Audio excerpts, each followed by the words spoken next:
Hi, this is Tracy Taylor with the Wasatch Taxpayers Association. We're doing the Heber City Council Candidate Forum for the 2019 primary election. If you want more information on Wasatch Taxpayers Association, you can go to wasatchtaxpayersassociation.com. Today we have Rachel Kahler. She is running for the Heber City Council seat, and why don't you introduce yourself and then also tell people where they can read more about you. Great. So again, Rachel Kahler, and thank you for this opportunity. I am running for Heber City Council because I love this community. I'm a lifelong resident of the Heber Valley and had an opportunity to grow up here, and I'm now raising my children here. But for the last 7 years, I've been heavily involved in our community as part of the Heber Valley Chamber of Commerce. And my role was marketing, promotions, and communications. My background is public relations and communications degree from the University of Utah. And so working with the Chamber for the last 6 years, I really was able to go to a lot of the meetings with Heber City and Wasatch County. I was a Wasatch County employee. But because we worked with both entities and with Midway, I really started to see what was happening within our government. And I feel like I have a lot to give to the community. I'm a person that gets involved, gets it done. I'm heavily involved in events in the community and volunteerism in the community. And I think we have a great community. It just needs good direction. And so that's why I'm throwing my hat in the ring. And where, do you have a website or Facebook page? Facebook and Instagram. If you go to kahlerforhebercouncil, you can find me, and I would love more dialogue. I put a couple of issues that are happening right now with the council up on my Facebook page, and I think Facebook gives us an opportunity to have a conversation. It's just not a postcard or a flat, this is who I am. I want to hear from people, and I think that's what's important to us, is we need to open the dialogue. People need to understand what's happening. And I don't think the city is doing anything negative. It's just that we're just not communicating what's happening. And then at the last minute, it's on an agenda and everyone goes, wait a minute, what's going on? I would love to see more open dialogue and more communication within our city. Great. If you become a Heber City Council person, what do you feel the role is of the council? Do you feel that all expenditures and policies should be initiated at the council level and then the manager and the staff implement it? Or do you feel that, you know, the council's there to support the staff, and whatever staff brings to them, that's their role is to support the staff? Yeah.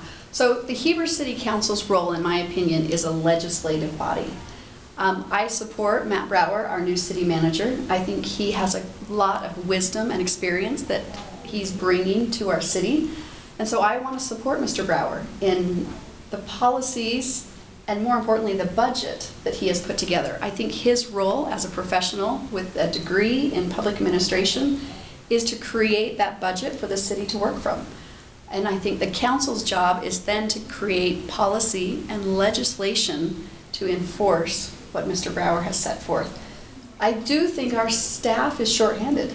I think as the city has grown, we have not given the right roles so that our staff isn't overburdened. And I see that in the meetings with our planning department, with our engineering department. We have so much going on and they are overburdened. So it would be great if we could grow that staff to meet the demands of our city. Well, since you brought up Matt Brower, the manager, and some of the policies that you are really interested in, give us a couple examples of his policies that you support, because Sure. I'm not aware of what they are. So I would say, for one, the budget. I mean, that as a city manager, your role is the tax money that is collected and then to allocate it properly. And he's presented his budget a couple months ago, and then just last month in the city meeting, presented that for ratification. So we're on a July 1 to June 30th budget, the city is. And I was just impressed that he looked at things that have never been looked at before. For example, the master plan for the city and the master plan for the airport. These are things that are 15, 16 years old that have not been looked at, and he has allocated funds and resources to make sure that we're not just putting a book together, but we're actually seeking out public input. He's putting together steering committees, he's asking for the public's input, he's doing open houses. So these are things that, for the first time in years, the public now has an opportunity to weigh in on how the city's moving forward with things. So that's something that I think Mr. Brower has really been vital in bringing to our community. Is there another policy besides the budget? Is there another policy that he's brought in a meeting that you really liked or thought of? I mean, I'm trying to think of policy decisions, because the budget, I mean, nobody, you know, who's Right. looked at the budget and how do you know what those numbers are? But Right. policies, you can go, I like that, or, you know. Yeah, I have not seen a new policy Okay. that Mr. Brower has put into effect, but I do like his approach in the meetings. I like that he will take feedback and comments from the council and do more research. And instead of making a rash decision, he's very mindful. And I really like that in a city manager, that it's, you know what, we don't have that answer yet, let me go back with my staff. He's very respectful and willing to go back and work with his staff, and I think that has been such a great breath of fresh air for our city. Okay, great. Couple of these questions are issues that our city is dealing with and the growth, and there are a couple issues where people have strong feelings about them, and I think the citizens have every right to know exactly how you stand on some of these, and I'm looking for more yes or no questions or answers, and really, you know, taking a stand on some of these, Yeah. and being clear about your stance on it. Sure. One of which is the airport. Right. You talked about the airport master plan that's being done. I have to ask you if you would support an expansion of the airport, or would you? Right. And what would the master plan have to say for you to vote for an expansion? I think it's important, the distinction between expansion and maintenance. I think we are legally obligated to maintain a safe environment for pilots, for passengers, and for the airplanes themselves, for the mechanics of the airplane. So I don't support an expansion, but I do support maintaining an airport that we are legally obligated to maintain. And do you want to expand on that answer? Because one could say, look, there's already bigger planes landing here that shouldn't be landing here right now. There's C2 airplanes, we're a B2 airport, and they shouldn't be landing here. That would be an automatic assumption that we would have to expand to a C2 airport because of safety reasons for the bigger airplanes that shouldn't be landing here. Right. So is that what you're saying? So I'm saying we need to maintain. And so I think airport is obviously a very difficult topic. I don't have all the information. There's a lot of things that are tied up in litigation right now. So I think it would be difficult for me to say, yes, I want to be a C2. I don't. I'm a Heber City resident. I see these planes fly in. I sit at the ball fields at the high school and watch these big planes come in. I think it's important that we make sure that safety is our number one concern. And if that means we have to maintain, then we need to maintain. I don't know what that distinction is between the B2 and the C2, and I think it would take a lot more research on my part. And right now, as a citizen, I don't know how much I have the opportunity to dig in, where if you're on the council, you're privy to a lot more information than you are as a citizen. Right, but there's some citizens that have read every document of this airport. So, but I just want to be clear with the citizens here that you're saying maintain. Mm-hmm. When I think of maintain, I think maintaining a B2 airport. Sure. That's what, when I think maintain what we already have, which is B2. Because that is our obligation.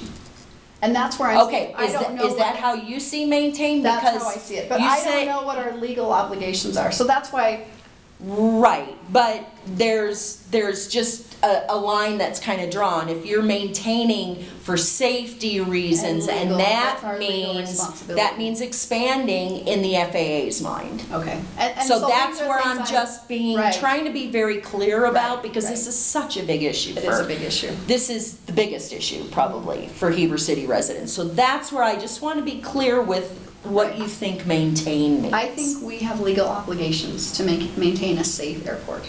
So what does that mean? I would have to learn more on Okay. what our legal obligations are. Okay, thanks. The bypass. Yeah.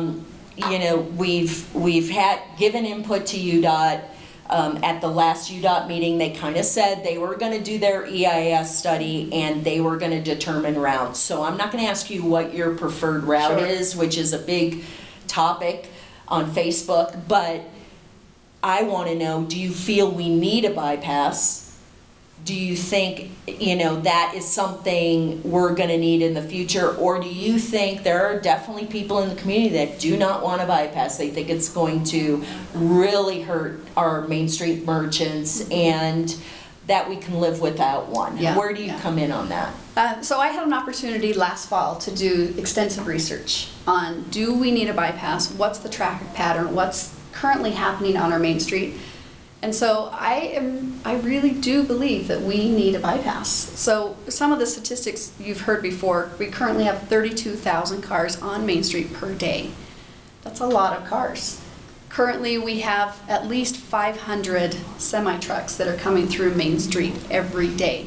That's one truck every 2 minutes. Those are through traffic trucks. They're not stopping. I've had an opportunity to talk with merchants on Main Street who say, please create a bypass so that my customers will come to my business. Because right now, Friday nights, Saturdays all day, the traffic on Main Street is such that my local customers, my everyday, my bread and butter, are not coming to my stores. I had an opportunity just yesterday to talk with a restaurant owner on Main Street who said, I would love to have outside dining. We live in a beautiful area and I cannot put tables outside because they either are filled with dust by the end of the day or someone sitting there can't have a conversation. So I am on that vision that we need a bypass.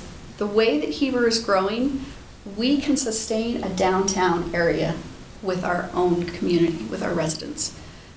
Once we get those trucks off of Main Street with the bypass, the Heber Valley Parkway, we will be able to do things on Main Street. We can have parking on Main Street. I mean, that's a whole nother issue, is that bypass will then allow us to take Main Street back. Mm-hmm. So I'm a big believer that the bypass is needed, that as growth comes in, we are going to need not just one road, but many roads that connect our community and allow for traffic patterns to flow a lot more freely. Okay, great. We're working on the general plan. Mm-hmm. We've spent a good deal of money to update our general plan with the Envision 2050 and all to get public input. My question though is, once the general plan is done and the update is done, Right. will you honor those zones and those densities that are approved in the general plan? Or are you still willing to look at developers who will invariably come and ask for more density?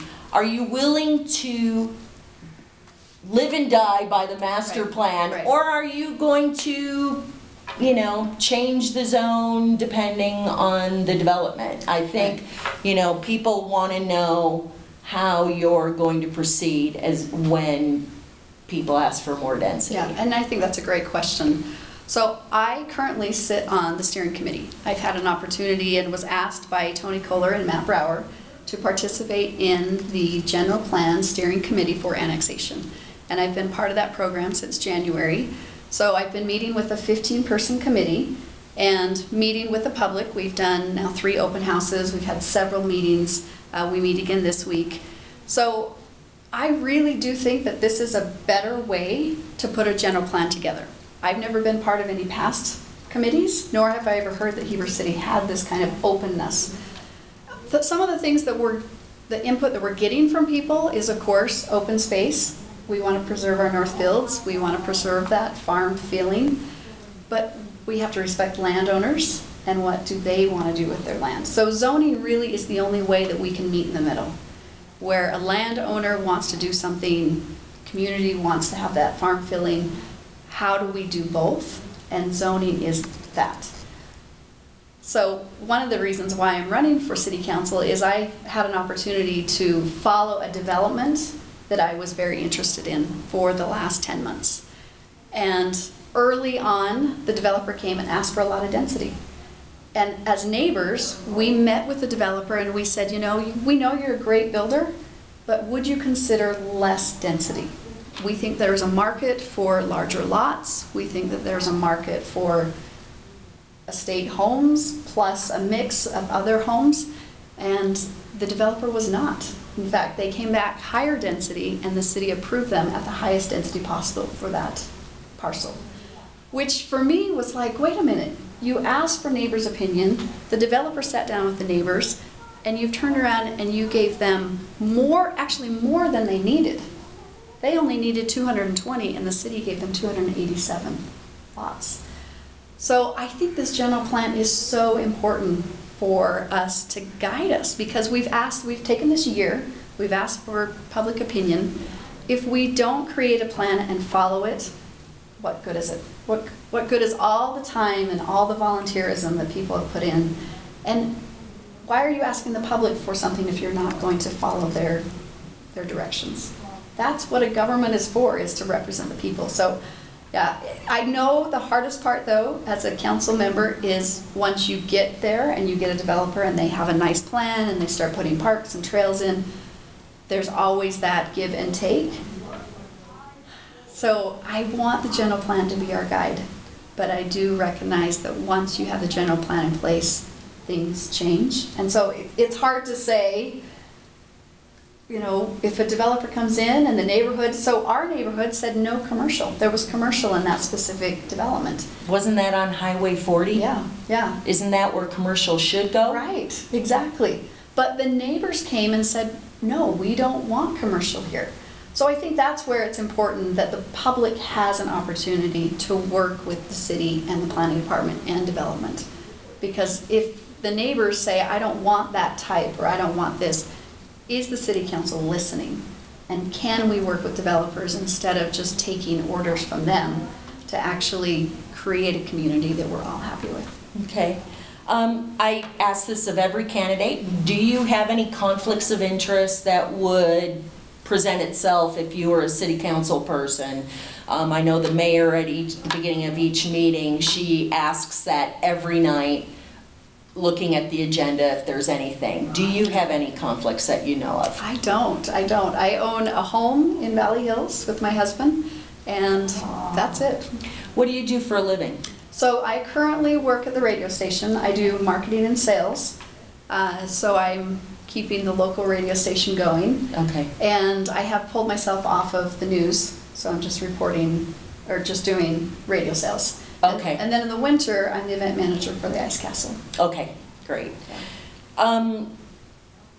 We kind of got into this, a really short answer, if you would, of just, do you feel that you're going to be representing the citizens, or do you feel that, you know, you will have privy to more information than the citizens would ever have, and once you're elected, you just want them to trust you into making good decisions for them? I think that's a great question. That's why I'm running. I mean, I feel like my strength is communication, and I feel like we need to do more to put information out there. So, for example, this development, I knew about the development 2 years ago, but there wasn't anything I could do. There was no forum to say, hey, can we consider larger lots?